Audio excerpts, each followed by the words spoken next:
This is my Bible. I am what it says I am. I have what it says I have. I can do what it says I can do. Today, I will be taught by the Word of God. My mind is alert. My heart is receptive. I'm about to receive incorruptible, indestructible, ever-living seed of the Word of God. I will never be the same again. Never, never, never. In Jesus' name. Amen. Open your Bible in the book of John. Libro ni Juan. Kapitulo 6, versikulo 38 hanggang 40. John, chapter 6, verse 38. Sabi ng isa, walang matigas na tinapay sa mainit na kape. Saan mababasa? John. Saan John? Sa Bible. John chapter 6, verse 38 to 40. Basahin natin mga kapatid. Tayong lahat, pagbasa mga kapatid, siguro gamitin ko na lang yung screen natin. No? Okay, ready, go! For I came down from heaven, not to do mine own will, but the will of him that sent me. And this is the Father which hath sent me, that all which he hath given me, I should lose nothing, but should raise it up again at the last day. And this is the will of him that sent me, that everyone which sees the Son and believes on him may have everlasting life, and I will raise him up at the last day. Lord, you will bless your word as you have written, O God. And we thank you, Father, for the revelation of your word that you have about to reveal to us. Bless us, O Lord, in Jesus' name. Amen. Kamayan mo yung katabi at sabihin mo, attention to the will. Attention to the will. Pwede na tayo makakaupo, mga kapatid. Attention to the will.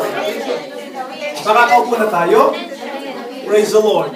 Most of us will hear this announcement. Attention! Di ba? Minsan nga, 8, tapos 10, tapos 10, diretso, di ba? Pero tayo kabilis maglagay ng attention.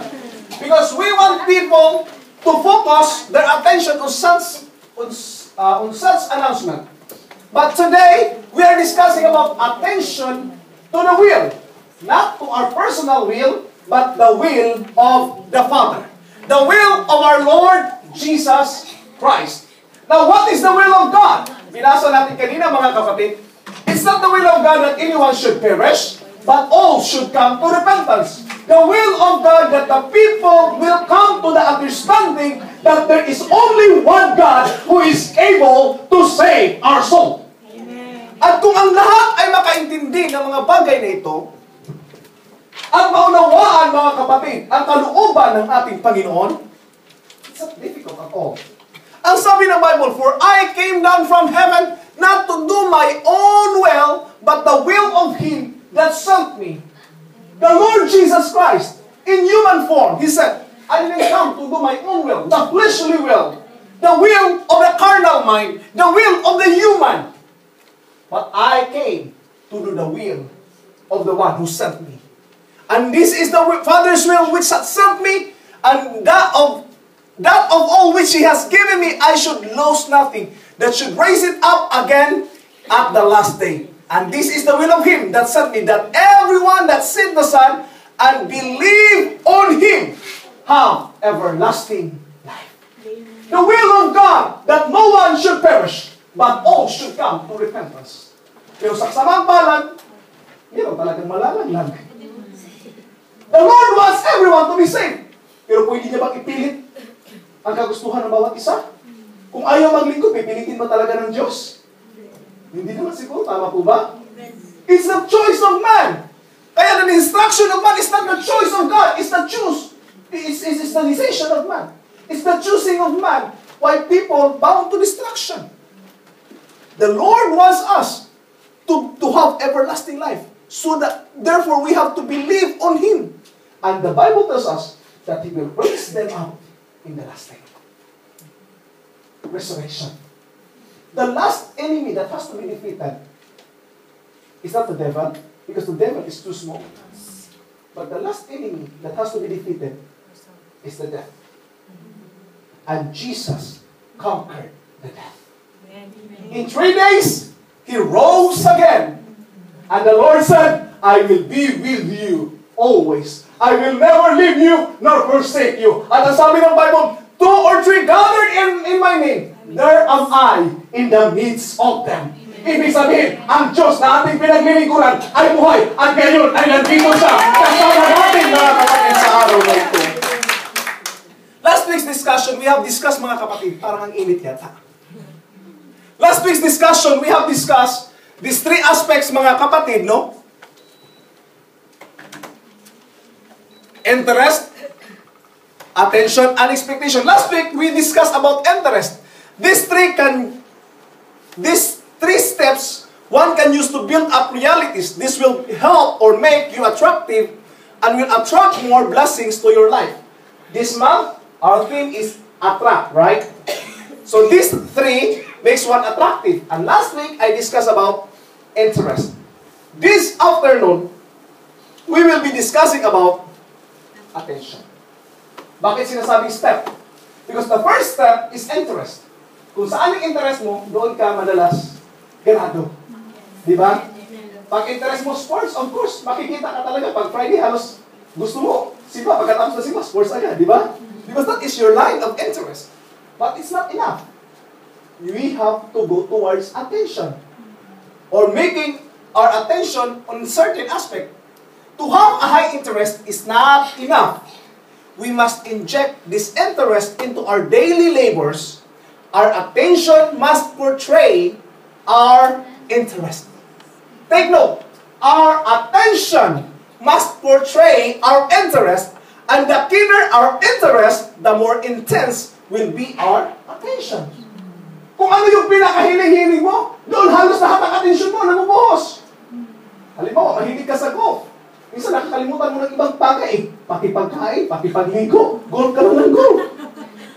Kasi your attention was there. Your focus was there. Naalala niyo ba si Efren Batay Reyes, yung komentary sa kanya, na natutulog doon na lang sa table ng billiard. Ano what happened? He became the magician. Alam naman natin na magician siya pagdating sa bola ng billiard. Magaling talaga. Akalain mo ba naman matutulog ka sa table ng billiard? Because that is where his attention was. He made his hobby become his profession. Naging profession niya ang paglaro. When much of our interest is taken up with our full attention, we shall find that most of our petty and selfish learning or leanings will be absorbed by our higher interest, and we will steadily progress. There are times or there are portions in our life that are of lesser interest. And yung mga bagay na mas nagkaka-interest tayo, doon natin nabubuhos yung ating atensyon. Tama ba? At kung saan nabubuhos yung ating atensyon, madalas doon tayo nagpa-progress. Pero pag wala kang atensyon sa ginagawa natin, walang progress. Tama ba? Now, I want you to understand that when Jesus came on this earth, marami siyang pwedeng pagtuunan ng pansin. Pagpapagaling sa may sakit, pwede niya gawin yun, di ba? Buong araw. Pero bakit mananaran pa rin siya? Because His purpose is not only on healing the sick bodies, His purpose is not only on the lower level, but on the higher level. To give people everlasting life. To give them deliverance. It's of the higher nature. Pagpapagaling, it's temporary, right? It's for the human body. O, magaling ka nga sa katawan, pero pagkamatay, alam mo na bang, will you be resurrected? If Jesus didn't resurrect from the dead, do we have any assurance of the resurrection? No! Because Jesus was resurrected from the grave, then we have the hope that one day, when we die, kung hindi man tayo maabutan ng pagbabalik ng Diyos, tayo ay babangon maguli at haharap sa Kanya. Sabihin, Lord, here I am, receiving the promise of the resurrected life. Wow! What a wonderful promise. Kung bukas babalik ang Diyos, praise the Lord. Hindi na tayo makakaranas ng kamatayan. Amen ba? Amen. But if not, kung magtatagal pa siya, mamamatay lang tayo, but we will face, we will be resurrected once again and see Him face to face. The higher nature. Most of the time, Maraming mga tao ng ating interest ay on the lower nature. Ano yung mga lower nature? 30 na, sweldo na naman. Lower nature. Yes, that's true. Lower nature yan. Wala. Diba? December 25, may party sa money. Party. Lower nature. It's of the lower nature. What is above the higher, above the lower nature? Yung above, mga kapatid, we are aiming for greater cause. Minsan may nagtatanong sa akin, Pastor, hindi ka ba napapagod din? Gabi-gabi ka umaalis sa bahay na Bible study. Sabi ko, yun yung trabaho ko eh. That's for my higher cause. That's my work as a pastor. But for them, they don't understand. Bakit? Hindi ka naman, pagpunta mo rin, buti sana. Pag-uwi mo, bitbit ka ng isang sapong go, di ba? Pag-uwi, okay lang. Kahit gabi-gabi pa mag-study, di ba? Walang problema. Hindi! Di ba? It's not that one. It's because of following the will of the Father. Amen. Bakit? Pagpunta niyo pa rito, pag-uwi niyo ba, bitbit niyo ba, isang daang GD? O hala, nagsimba kayo, may 100 GD ka. Ganun ba dito? Hindi! Pero bakit ka pa rin nagsimba? Because you understand the higher cause!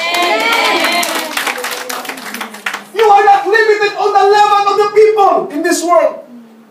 Nangisip lang, hanggang doon lang sa makamundong bagay. You understand the higher level. The people of this world don't understand the spiritual things of Christ. Para sa kanila, ubos lang ang panahon mo sa simbahan. Isipin mo ba naman, 2 oras yung simba nila? Di ba? Eh, dito, 1 oras lang. Pagkatapos, pwede ka nang bumalik sa linggo, walang problema. 1 hour lang! Church, people who are in the worldly or in the carnal mind cannot understand the spiritual mind. Saan mababasa? 1 Corinthians chapter 2. Hindi talaga maintindihan ng carnal mind. Sabi ng carnal mind, ang tagal nang matapos mga araw, Pastor, gutom na ako. Carnal mind yun. Pero yung isa, sige, Pastor, patuloy pa, preach ka pa. I am hungry for the word. Amen. That is spiritual mind. But the carnal mind is thinking below the spirit realm. Ano sabi ng Bible? Colossians chapter 3, verse 2. Set your affection on things. What is it? Things above, not on things on earth or below. Set your affection. Where is our love? Para magkatunog, no? Attention and affection. Para magkatunog lang. But this is beyond the attention. It's where your affection. Where is your love? On the things on this earth or on the things that are above? That's a greater question. But for me, I am determined to set my affection on the things that are above. Did you know that the things that are above are beyond measure? The things that are above are beyond comprehension. What do you mean by beyond comprehension?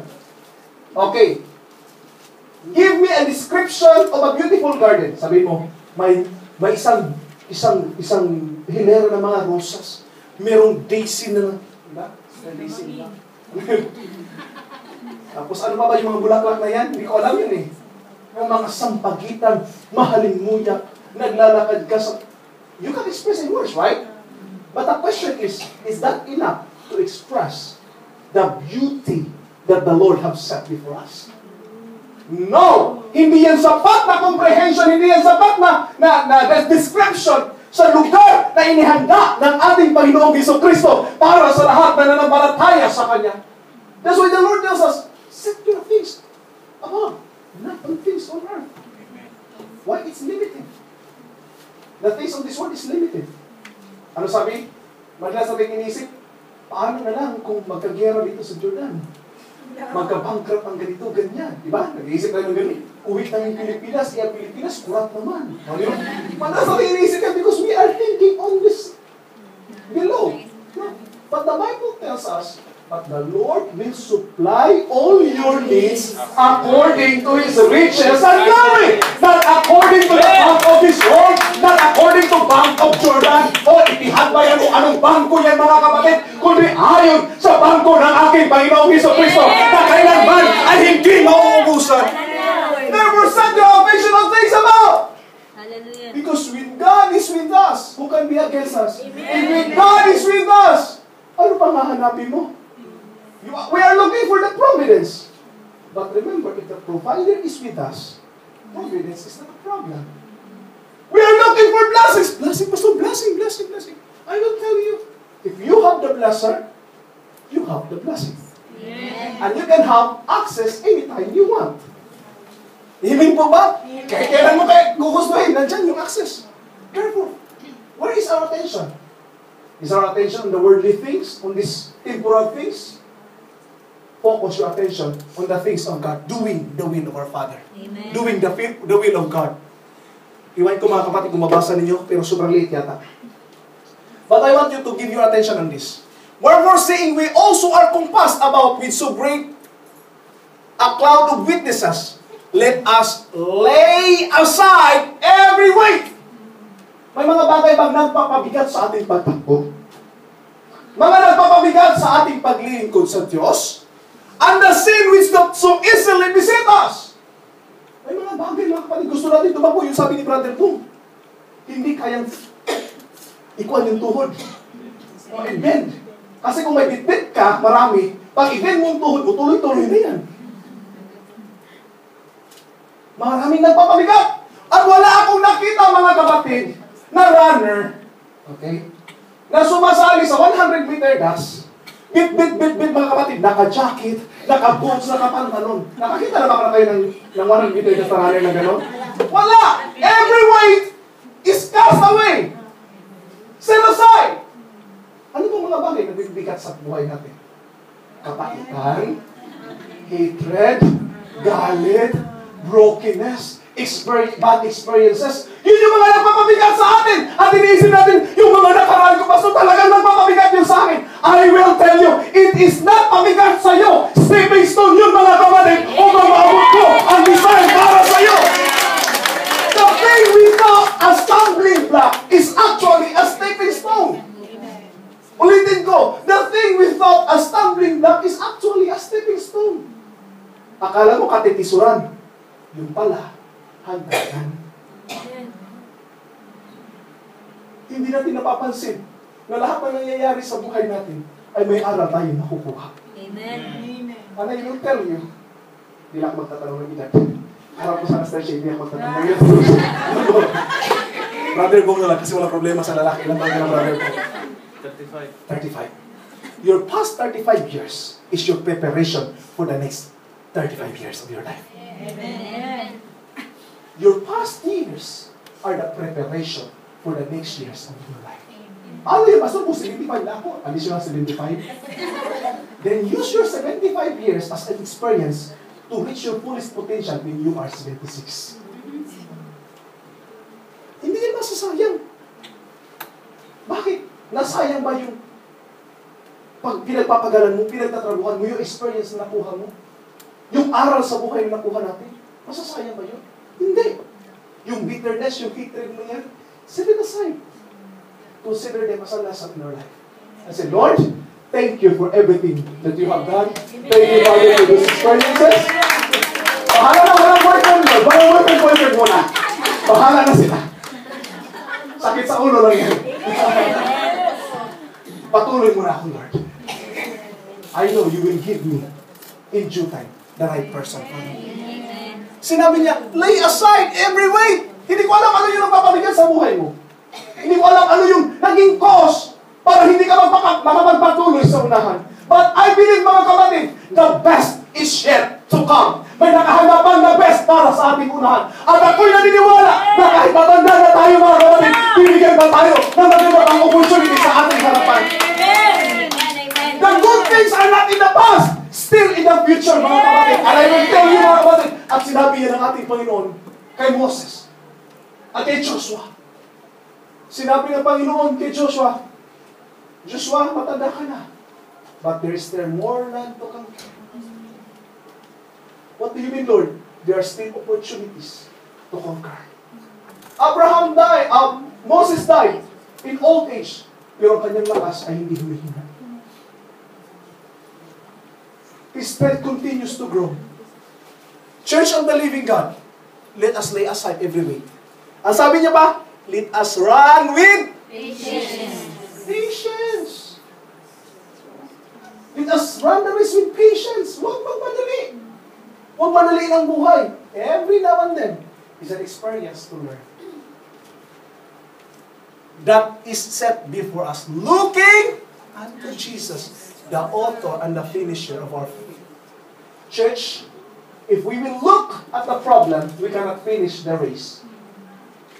If we will look back to our trials and persecution and everything that happens on the past, we cannot reach our destination. But if we will look unto Jesus, the author and the finisher of our faith, and the price that the Lord set for us, I know and I believe we can reach our destination with a happy face, with a success life, and I believe God will fulfill it in due time. Who, for the joy has set before him, endured the cross, despising the shame, and is set down at the right hand of the throne of God. Matthew chapter 16, verse 25. For whosoever will save his life shall lose it, and whosoever will lose his life for my sake shall find it. Let us run the race with patience, right? Let's learn the disciplines. Let's learn the secrets of how to live a successful life. Trabaho ko ng trabaho, yung amo ko, hindi naman tinataasan yung sweldo. This is a good suggestion. Do not treat your boss as a banker. Treat your banker as a banker and your boss as a boss. What do you mean, Pastor? Do not ask for increase. Just believe on the increase and trust in the providence of God. Amen. When you increase, your salary increase. Amen. When you grow, your income will grow. Amen. Ang sabi diyon, whoever will save his life shall lose it. And whosoever will lose his life for my sake shall find it. Do we find any way? Do we look for ways where we can lose ourselves in service, in helping other people, in giving our life for other people? That's a higher cost. That's attention to the will. Focusing on the higher things. Our attention not on the menial things of this world, not on the small things, yung mga bagay na hindi naman nagka-contribute para sa kabutihan ng lahat. Hindi masama magkaroon ng self-interest as long as it is enlightened self-interest. Di ba sinabi ko nung nakaraan, what is enlightened self-interest? You want to succeed so that you can help other people also. Pero yung self-interest na self-interest lang talaga, it will never do good to you. But the godly interest is more good, mga kapatid. Another point. Matthew 5:41. Whosoever shall compel me to go for a mile, ano sabi? Go with him. Ibig sabihin, kung 1 mile lang, sumama ka sa kanya until 2 miles. Ang layo naman yung pastor. Maglalakad talaga hanggang 2 miles? Yes! If it is necessary, then go! Bakit kailangan, pastor, naman I have to do extra service? Yun yung sinasabi nila, go to work early, leave late, or go home late. That is the good practice in work. Mahirap sabihin natin, pastor, paano yan, pastor, yung amo ko, 12 hours na ako nagtatrabaho eh. 12 hours ako nagtatrabaho. Then do the best that you can in your work. Did you know that the best way to maximize our time is to be excellent at our present work? Say for example, kung matutudtod mo ng kubita, aabot ng 3 oras, ngayon, nakakuha ka ng technique, paano kudkudin, naaabot ka ng 2 oras, nakasave ka rin sa oras. Di ba? Isang buwan naman yun. Huwag naman tagalan. Baka tagalan doon kasi ganon. Like. Kaya tayo kasi, habang nasa wak, like. Baka ganon. Kaya maabot ang 2 oras. So kung alam mo na yung sekreto, hindi ba nalawa ka? Dami tinamaan. Nag-gets ba? We can excel in our work. is this. Hindi para sa amo mo. Ginagawa mo ito hindi para sa amo mo. Para sa sarili mo. Amen. Bakit, Pastor? Go an extra mile para sa sarili mo. Why? You develop the integrity. You develop your working habit. You develop, mga kapatid, kung paano maging proficient doon sa work na ginagawa mo. It is for you. Gawin mo para sa sarili mo. Gawin natin para sa sarili natin. Gawin natin ang pinaka-the best. For ourselves na lang. Huwag mo lang isipin yung amo mo. Hindi. Isipin mo na lang, para sa sarili ko ito. Gagawin ko ito para sa sarili ko. Ayusin ko ito para at least matututo ako. Tinanong ko, minsan nagtatanong sa rin, hindi, bakit bibisit ako ngayon? Diba, teacher, di dapat turo. Magtuturo ka naman.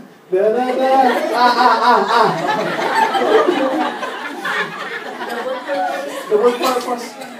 I told her, sabi ko, in every experiences that we have, God is preparing us for the better. Amen. So, tinignan namin. Bakit ka mag-visit? Tinignan natin. Oh, sorry. Sinabi ko sa kanya, ano bang plano natin in the future? Sabi niya, itutuloy natin yung ating negosyo na child minding at tutorial services. So, ano gagawin natin sa child minding? Magbabantay ng mga tao. Di tama. Magbabantay ng mga tao. Diyan ka mag-umpisa. Di ba? Kasi yun yung negosyo kaya na gusto mong pasukin. You will retire. It's a preparation. Di ba? Napakaganda nga eh. Sabi mo, paano sa ano? Working experience. Nagbabantay ng iba't ibang lahi. Oh, di ba? Ganda! Pilipino lang yung babantay mo. Alam mo eh. May anak kang Pilipino eh. Di ba? How much more kung meron ka talaga experience sa iba't ibang lahi? Consider everything that happens in our life as a lesson to be learned. Kahit anong pastor? Yes, kahit anong mangyari sa buhay. Always delay your fear, your anger, your hatred. Always delay for 3 days. Agad naman yun, pastor. Halimbawa, ngayon ka na-terminate sa trabaho mo, natanggal ka sa trabaho. Ngayon! Huwag ka muna magalit ngayon. Antayin mo muna yung 3 days. Delay for 3 days. And for 3 days, this is a suggestion, according to Mary Morrissey, sabi niya, during that waiting period, look at the good things sa nangyari sa'yo. Pinatanggalan ka na ng trabaho, may mabuti pa bang magagawa doon? Ang sabi ng Bible, all things work together for good to them that love God, to them who are called according to His purpose. Hindi na itong bagay mabuti, pero lahat ay gumagawa para sa kabutihan natin. Amen po ba? Now, what do you mean, Pastor? Wait for 3 days. Sabi mo, tatanggal ka sa trabaho. Okay lang. Hindi ko naman gusto yung trabaho yun. One good point! One good point, di ba? May good point na! May good point ka na. Pangalawa, antay ka. Merong kumatok sa'yo, sabi, uy, tatanggal ka na sa trabaho. Merong kan ba? Foreigner, Amerikano. Kung ang sako daw, 600 Gini. Ha? Wow, one good point. Dati-dati yung sahod mo, 400 lang, ngayon, 600 na, di ba? Maganda. Always look at the positive side of it. Always wait for 3 days. That's a suggestion. But I believe that there's a Bible scripture that accompany with it. Sabi ng Bible, all things work together for good. Para sa kabutihan pa rin natin yan. Bakit? May ama ba na nag-iisip na masama para sa anak niya? Every good father is always thinking the good for his children. Ang amang masama, hindi magbibigay ng ahas sa kanyang anak kung mahihingi ng tinapay. Di ba? How much more our Father in heaven who are willing to ask in His name. Amen? Praise the Lord. Whosoever shall compel thee to go a mile, go with him in the train. Whosoever will find himself great must render great service. You want to become great? Render great service. Whoever will find himself at the top must lose himself at the bottom. Do the service. Hindi porque Pastor Ochi, hindi na ako magtatrabaho ng janitorial works. I can work even the janitorial works. It doesn't matter that you are the CEO of a company. You can no longer hold an asyata. Di ba? At ang pagkakaalam ko mga kapatid, those people who are in the top, ay minsan pa nanggaling talaga sa ilalim. At nung nandun na sila sa taas, ay ginagawa nila minsan yung gawain na nasa ibaba. Sa anong paraan? Pagtingin niya sa CR na walang pumatay sa ilaw, pupunta pa yan doon at ipapatay lahat ng ilaw sa CR. Kasi ang lahat hindi mag-iisip na gano'n eh. Siya na si alam niya kung magkano ang gastos sa ilaw na naiiwan. Nandiyan lang. Alam niya. And I know that there are people who are elevated in the top who doing service in the bottom. The big salaries are paid to those who travel the undemanded extra mile. Do you want an extra salary? Amen. Go to the undemanded extra mile. Ano yan? Ano yan? Sabi ng amo mo, diligan na lang yung mga bulaklak. Ang ginawa mo, kinuha mo pa talaga yung mga damo, tapos nilinisan mo talaga. That is going the extra mile. Sabi ng amo, huwag ka na mag-report ng buwan kasi ganito, busy ako. Pero kung okay na sa'yo, pumunta ka na Sabado. Oh, report. Pumunta ka pa rin kahit Sabado. Kasi gusto niya mag-report ka. Ang grabe naman yung pastor, hindi mo na ako pagpapahingahin, ha? I mean, if you want, really, at least try. Fine. If you want, no, it's upon your choice. The man whose attention become lost in his interest will grow to worthwhile accomplishments. Ulitin ko! Those people who are attention lost in their interest will grow. Whatever your interest, I hope that our interest is in the will of God. I hope that our interest is in the will of God. Yun bang, nagsasabi ka, Pastor, kailan ba yung event ng LA, Pastor? Gusto kong mag-usher, Pastor. O, di ba? You always volunteer yourself for the work or for the higher cause. Ano sabi ni Ralph Waldo Emerson? Sabi niya, see how the mass of men worry themselves into nameless graves, while here and there, a great unselfish soul forgets himself into immortality. Jesus Christ himself offered his life that we might be saved. He was stripes. He received stripes. He was nailed that we may be healed. He became poor that we will become rich. And there are people who wants to have their names on the grave. Doctor in philosophy. Tapos may doctor in divinity. Tapos daming DDD. Doctor in ministry. Tapos doctor MD. Tapos DD. SPD. RIP. Grabe na. Hindi ba tayo kasama yung RIP? Dito ba tayo sa RIP? Pero ano pa kinabang nun sa pangalan mo? Isa grave na naman yun, di po ba? Ang daming dinagdagi.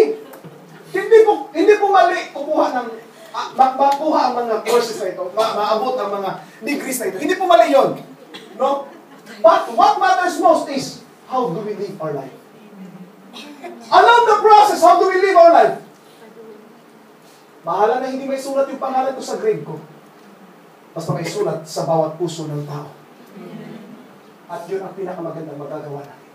What impact did you give to the world, to the people surrounding us? And I hope that I will become part of the testimonies of your life. And you will say, Pastor Ramirez, Pastor Oji, yung gwapo sa Jordan. Naging Pastor namin yan. I hope that someday, someone will say, ayun, si Sister Gloria, kuan yun, kilala ko yun, pinapakain ako yun madalas. Naging part ng testimony niya, di ba? Church, what part? Or are we part of the hearts of every individual? What contribution do we make for the higher cause? Church, I want to live a life, not an ordinary life. Kung maaari pa lang lahat ng tao matulungan, tutulungan natin. Kung lahat ng tao kailangan maabot, abutin natin! Ipaalam lang natin na taligtas ang ating natatanggap mula sa ating Panginoon. Where your attention goes is where your energy flows. Saan ba yung energy mo? Nauubos ba sa sarili lang natin? But, I will tell you, give your energy to a worthwhile cause. The source and cause of all successes lies hidden deep within the mind, and one must give one's attention and interest first to principle and then to the fact. We have to give our attention and our interest to the principle. What do I mean? Say for example, honesty. That's a principle, right? Living with integrity. If you believe in honesty, then you support the principle of honesty with all your heart, with all your attention, with all of your mind. You give honesty your focus. Then you direct your attention to do and think all things in an honest manner. May nakatingin o wala nakatingin, ginagawa mo ang tama. Amen. No? Example lang to. If you should have an opportunity to cheat or steal, sobra yung sukli, ibabalik mo talaga. Because you want to live an honest life. No? Example lang. From another, you adhere to your principle or refuse to take advantage of what may be seem a trivial thing. Simple. If your attention is on the principle, the facts will follow. Whatever it is. If your principle is on the higher cost. What is it? So for example, sabi ng Bible, for who have known the mind of the Lord, that He may instruct him, but we have the mind of Christ. That is the highest principle. Having the mind of Christ. Bakit? Ang kaisipang tao ay mababa. Pero ang kaisipang tulad ni Kristo ay napakataas. Amen. Ang sabi ng Bible, let this mind be in you, which was also in Christ Jesus. Now, sino ba si Jesus? He is God, right? But took Himself a flesh. God was manifested in the flesh and dwelt among us. Though He is God, He chose to become a man. That we will receive, that we will receive the salvation that the Lord has offered for us. Being fashioned as a man, He humbled Himself and become obedient. And to what? And what kind of death? Pwede bang palitan? Even the death of the cross. Yan yung sabi ng Bible. Even the death of the cross. Therefore, God also highly exalted Him, that at the name of Jesus, every knee should bow, things in heaven and in earth, that every tongue should confess that Jesus is Lord. God Himself become a man. What kind of thinking is that? Naisip, di ba? Anong klaseng isipan dyan? Hari ka na, ipapalagay mo, prinsesa ka. Bababa ka ba talaga at makikain ka doon sa mahihirap? Anong klaseng kaisipan? But God do it anyway. My question is, kaya ba natin gawin yan? We can. Yes, we can. One professor said about the book Game of Life. Okay. The Game of Life and How to Play It by Florence Shen. Sinabi niya, patungkol sa libro ito. I'm about to finish. I built my success on 3 common principles. Truth, honesty, and sobriety. I measured my living with these standards, and I have won a happy life. Amen. That's a wonderful cause, right? Truth, honesty, and sobriety. Sabi ng Philippians, whatsoever things are true, whatsoever things are honest, whatsoever things are just, whatsoever things are pure, whatsoever things are lovely, whatsoever things are of good report, if there be any virtue, if there any praise, anong sabi niya? Ang sinasabi niya, give your attention to these things. Minsan, iniisip natin, problema, walang pera, anak ko tumatawag na naman, walang pang-tuition. Tama po ba? Amen. Yung madalas ang nasa isip, ang nag-occupy sa ating isip. But I will tell you, whatever is true, whatsoever is honest, whatsoever is just, think on these things. Amen. Think on these things. Kung ang ating pag-iisip, ang ating atensyon ay nakapokus sa mga masamang bagay, sa balita, sa TV, sa radyo, at ano pa man, I will tell you, it will never do good to us.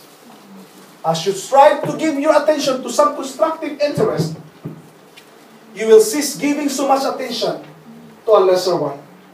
Kung alam mo kung ano ang iyong cause, kung alam mo na mas mataas itong ating ginagawa, your attention for the smaller ones ay mawawala. Ibig sabihin, dati-dati, sino may hilig sa disco? O, yun. Bakit kayo nandito kayo?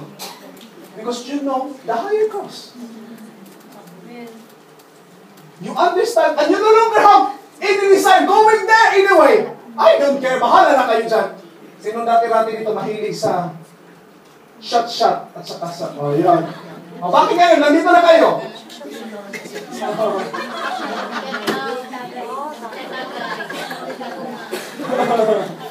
Pero bakit tayo nandito ngayon? Because we understand the higher cause. We understand the higher cause. I will end with the story of Jesus, the Nazarene. I hope I can give justice to this story. One day, sinabi ni Jesus Christ, Peter, samahan mo ako. Sabi niya, mabigat na mabigat yung loob ko. Gusto ko manalangin. Sabi niya, di ba Lord, nung nakaraan nagsama tayo, hindi naman mabigat yung loob mo. You showed unto us with the light's face. Ang saya-saya mo na eh. Sabi ni Jesus Christ, no Peter, this is another day. This is another day of my life. And I feel, ang bigat ng nararamdaman ko. Hindi ko kaya ma-express, no? Sabi ni Peter. Sabi niya, oh sige Lord, pero isama ko yung dalawa.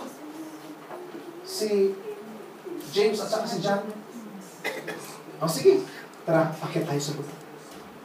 Sinabi niya, James, Peter, John, pag-pray kayo. Pag-pray niyo ako. Mabigat yung loob ko. I will go somewhere, mag-pray na ako. Ang inaasahan niya tatlo, natulog na. Mabigat na yung loob mo. Tapos yung inaasahan mo na mananalangin kasama mo, tinulugan ka lang. Sasabi ko yun. Ano ba kayo? Natulog lang kayo? The spirit is willing but the flesh is weak. Hindi niyo ba ako kayang samahan kahit isang oras lang? Please naman. Don't worry. So, Peter, paalam mo si Peter. Don't worry. Bumalik naman si Jesus Christ sa prayer. But what good thing sa prayer na binanggit niya? This is it. Father, if it could be possible, let this cup pass over. The bitter cup. Ang mapait na sorrow. Kung palapasin mo na lang ito, Lord. This suffering. Alam niyo, ano pang bigat sa kanya? Hindi yung actually. Okay yung patayin ka ng harap-harapan, agad-agad. Kasi walang problema. Pero yung alam mo kung paano ka papatayin, yun yung masakit sa kanya. Yung puso niya pa, na alam niya na merong magbibitray sa kanya. That's the hard thing for him. Na malapit pa sa kanya, siya pa magbibitray sa kanya. Yung isip niya pa, paano siya papatayin? Sabi niya, let this cup pass over me. But he said, but if not, let your head be done. Amen. Hallelujah. Anong ibig mo iparating, Pastor? Simple. May mga bagay ba sa buhay mo na parang bitter cup? No? Galit ako sa kanya, Lord. Gusto ko siyang patayin. Saksakin ngayon eh. Bitter cup yan. Tama po ba? Where is your attention? In the bitter cup or on the will of God? Where is your attention? Pastor, problema ko, Pastor, napakarami. Utang ko, Pastor, hanggang liig. That's the bitter cup, right? Let this cup pass over me! Pero sabi ng Lord, anak, huwag ka mag-overtime ng Friday, magsimba ka pa rin. Amen. Kahit marami ka pang utang, magsimba ka pa rin. Eh marami, Lord, okay na yung Friday, Lord, kasi maraming overtime. Sabi ng Lord, it's not my will. I want you to spend time with me. At sabi ng Lord, are you willing to obey my will? To follow my will? Maraming bagay sa buhay natin na nagkakontradict ang will natin sa will ng ating Panginoon. Kagustuhan ng ating laman ay magkasala. Kagustuhan ng laman na magpatuloy sa kanyang bitterness, sa kanyang hate. Kagustuhan ng laman na gumawa ng masama. Subalit ang kagustuhan ng Ama ay hindi kayo. Sabi ng Lord, I want you to forgive. I want you to live in my will. I want you to reach out your hand. I want you to help someone. I want you to become an instrument of blessing. But most of the time, we misunderstood the plan of God. We misunderstood the will of God. Our attention is not to the will. But today, pwede ba? Let's give our attention to the will of God. Ano ba ang will ng Panginoon sa buhay natin? It's not the will of God that anyone should perish, but all should come to repentance. Nagsisi na ba tayo at lumapit sa Panginoon? That's the will of God. Sumunod ba tayo sa kalooban ng Panginoon? That's the will of God. I didn't come to fight against your will, O God.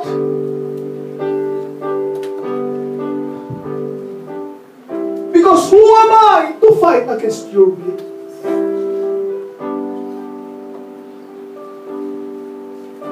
Marami kang kagustuhan mangyari sa buhay, tama ba?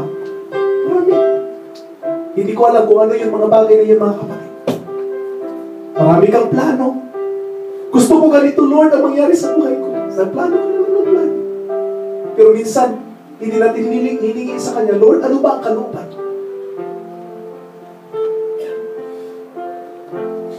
Lord, ang kalooban mo ang masusunod. Pero gusto ko, Lord, yung ngayon nandito sa loob, kalooban ba ni Lord yun? Tayo pa rin na may gusto, di ba? Gusto ko rin dito, Lord. We are always looking for the will of God. But sometimes, we make our own choice. Nahihiya na ako sa Lord, mga kapatid. Nakakaya sa Lord, di po ba? Napakabuti niya sa atin. Napakabuti ng Diyos eh. Sinabi, Lord, gusto ko to. Hindi nga yan bagay sa'yo. Gusto ko nga yan, Lord. Wala, bigay ko sa'yo. Ano nangyari? Sabi nga nila sa salita nila, nagkandalitsin-litsin na. Natakbo ng buhay. Bakit? Pinili natin ang ating sarili kagustuhan. Pero sabihin ko sa inyo, kung sundin natin ang kalooban ng Diyos, hindi ka magsisisi. Kung sundin natin ang kalooban ng Diyos, hindi ka magsisisi. And this altar is open for you. If you want to follow the will of the Father, this altar is open for you.